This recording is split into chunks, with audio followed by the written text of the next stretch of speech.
The 30th of January, 1933, Germany. Adolf Hitler, the leader of the Nazi Party, is appointed Chancellor of Germany and aims to lead the German master race to victory in the racial struggle against those deemed as inferior peoples, especially the Jews. In shaping and implementing many Nazi policies, the German medical profession plays a central role, and many doctors and nurses become involved in crimes of the regime. While some German physicians welcome the Nazi regime because it supports their beliefs about racial hygiene, others join to take advantage of opportunities to advance their careers.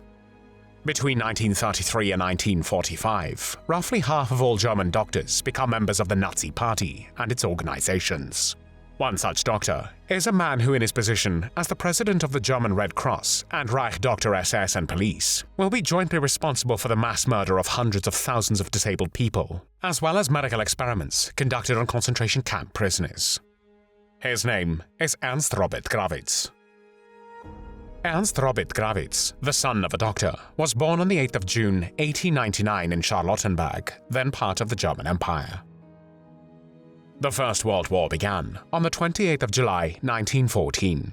3 years later, in mid-1917, the then 18-year-old Grawitz enlisted in the German army but was taken prisoner of war by the British near the French village of Epernay on the 18th of September 1918. The war ended on the 11th of November the same year, and Grawitz was released soon after. He then returned to Germany and began studying medicine at Berlin University. However, alongside his medical studies, Grawitz was active in radical right-wing organizations, and among other things participated in the Kapp Putsch, which was an attempted coup against the German national government in Berlin on the 13th of March 1920. Its goal was to undo the German Revolution of 1918 to 1919, overthrow the Weimar Republic, and establish an autocratic government in its place. It was supported by parts of the Reichswehr, the German army, as well as nationalist and monarchist factions. After passing his state examination and obtaining his license to practice medicine, Grawitz worked in the Department of the Internal Medicine of the Berlin West End Hospital until 1929, and then set up a practice in Berlin as a specialist for internal diseases. Probably to advance his career, Grawitz later stated that he had been a supporter of Adolf Hitler since 1920. However, he had joined the SS only in November 1931, and in May of the following year he joined the Nazi Party. Before the Nazis rose to power in January 1933, the German medical profession was one of the most advanced and well-respected in the world. Many German doctors at the time believed in racial hygiene or eugenics, and the Nazis enthusiastically embraced these ideas. Thus, after Adolf Hitler and his Nazi Party came into power, the German medical profession played a central role in shaping and implementing many Nazi policies. Medical science influenced the development of Nazi ideology, and many doctors and nurses became involved in the crimes of the regime. Between 1933 and 1945, roughly half of all German doctors became members of the Nazi Party and its organizations. While some German physicians welcomed the Nazi regime because it supported their beliefs about racial hygiene, others joined to take advantage of opportunities to advance their careers. Many doctors either actively or passively benefited from the regime's dismissal of their Jewish colleagues and the Aryanization of their profession. German doctors and medical scientists helped shape Nazi Germany's racial laws, and the regime used medical research to shape its racial definitions and rationalize its discriminatory policies. Many doctors became complicit in Nazi crimes, participating in forcible sterilizations, human experimentation, or the so-called euthanasia of people with mental and physical disabilities. Nurses were no exception. The Nazi regime reorganized Germany's professional nursing associations, and Nazi propaganda promoted the idea that nursing was a patriotic service to the state. The regime barred Jewish nurses and restricted membership to politically reliable Aryans. Nazi nurses' associations encouraged values of militaristic duty and obedience, and nursing schools began indoctrinating students with Nazi ideology through classes on race and eugenics. Many nurses, who did not necessarily support the Nazi regime, still implemented its discriminatory and murderous policies through the course of their regular daily work. Engaging with patients more frequently and directly than doctors, nurses were often the ones who actually applied the regime's medical policies, and they also played a central role in the regime's clandestine euthanasia program, which was the systematic murder of institutionalized patients with disabilities in Germany. Under the program, Roughly 250,000 children and adults with mental and physical disabilities were murdered by starvation, lethal injection, or gassing. The program, which took place from September 1939 until the end of the war in 1945, was led by Philipp Böhler, the director of Hitler's private chancellery, and Karl, Hitler's personal physician. One of the officials in charge was Ernst-Robert Grawitz, whom in 1937 Heinrich Himmler, the leader of the SS, had appointed Reich Physician of the SS and police. Grawitz reported directly to Himmler and was the highest professional authority in all medical and medical service matters within the SS. When Grawitz agreed to assign SS doctors for the murder of physically and mentally disabled people, he said, "It is not a pleasant task, but one must also be prepared to take unpleasant work." On the 1st of January 1938, Grawitz had also been appointed the managerial president of the German Red Cross and made sure that the actions of his Red Cross colleagues were in line with the policies of Nazi leadership. It was at the end of 1938 when the German Red Cross officially came under the control of the Ministry of the Interior Social Welfare Organization, becoming de facto a Nazi entity.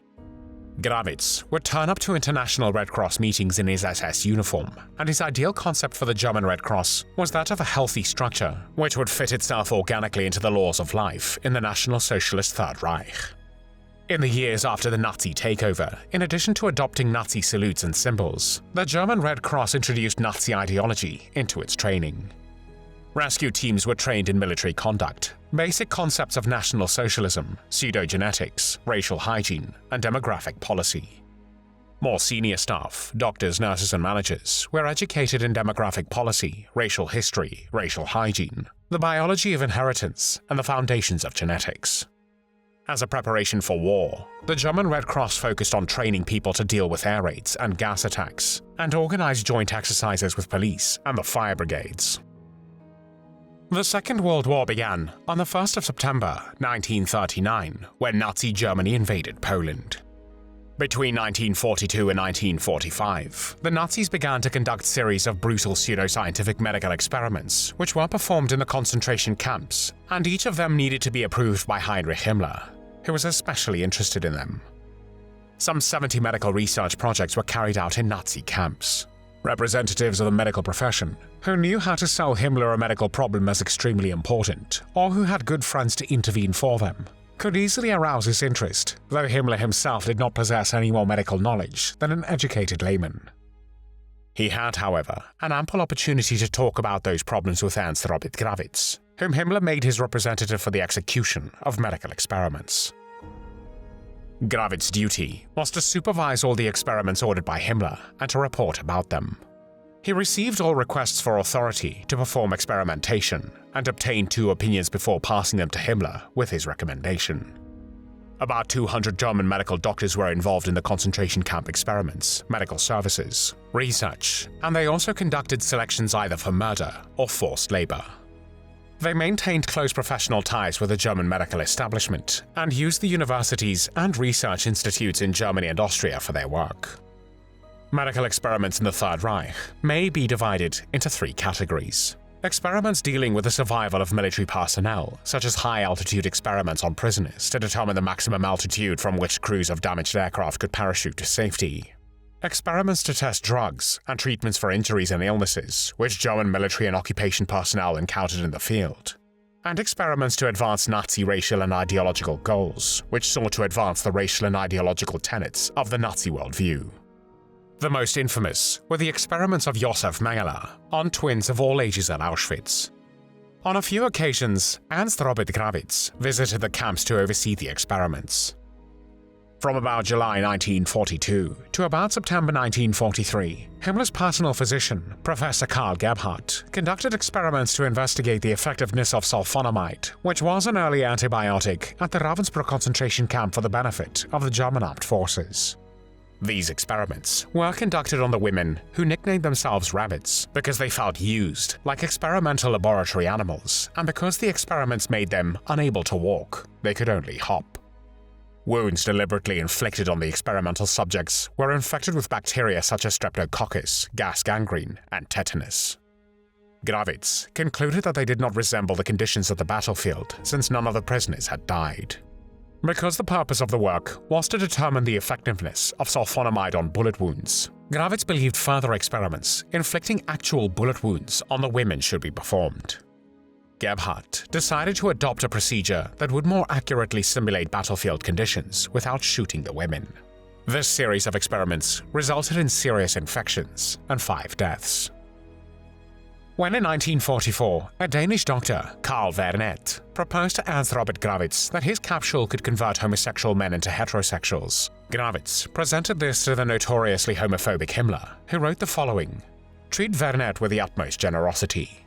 I request a report of 3 to 4 pages each month, because I am very interested in these things."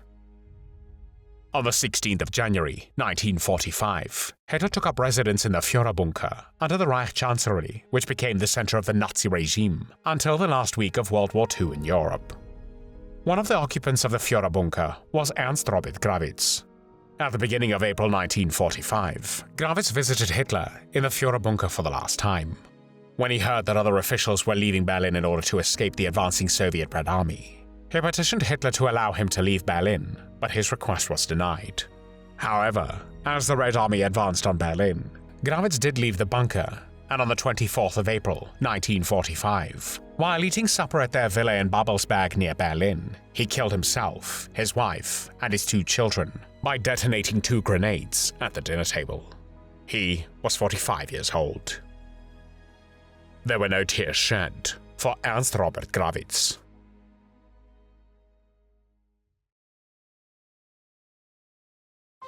Thanks for watching the World History channel. Be sure to like and subscribe, and click the bell notification icon so you don't miss our next episodes. We thank you, and we'll see you next time on the channel.